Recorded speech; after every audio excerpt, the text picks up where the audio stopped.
قتل زہرا پہ چشمدید گواہ جناب سلیم بن قیس الہلالی. ٹھیک ہے. ان کے بارے میں کہتے ہیں جی مفتی اسحاق نے سب سے پہلے شدھری چھوڑی کہ جی علامہ خوئی نے اپنی مجم میں لکھا ہے. جی پہلی بات تو مجم نہیں معجم اور رجال الحدیث نام ہے, دوسری بات خوئی نہیں ہے, ابو القاسم الخوئی نام ہے. کوئی نام. اور ان کی یہ معجم اور رجال الحدیث 22 جلدوں میں میرے پاس ہے, بلکہ اس کے 2 خلاصے بھی لکھے جا چکے ہیں. علامہ جواہری نے لکھا ہے المفید, اور محمد حسین بغدادی نے لکھا ہے یہ المعین علی معجم اور رجال الحدیث. اس کے خلاصے بھی موجود ہیں ہمارے پاس. انہوں نے اپنی اس کتاب کی پہلی جلد میں لکھا ہے ابان بن ابی عیاش کو کہ وہ ضعیف ہے نہ کہ کذاب.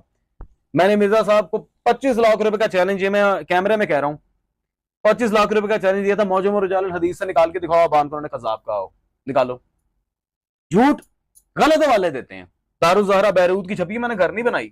دوسری بات, انہوں نے یہ نقل کہاں سے کیا؟ قال ابن الغزائری, ابن غزائری نے اپنی کتاب الرجال میں کہا ہے. اور ابن غزائری کی رجال کی کتاب کے بارے میں بزرگ طہرانی نے ذریعہ کی جلد نمبر 10 میں لکھا مجہول المؤلف. یہ کتاب ہی ابن غزائری تک ثابت نہیں ہے. یہ جرا کرتے پھر رہے ہیں ماشاءاللہ.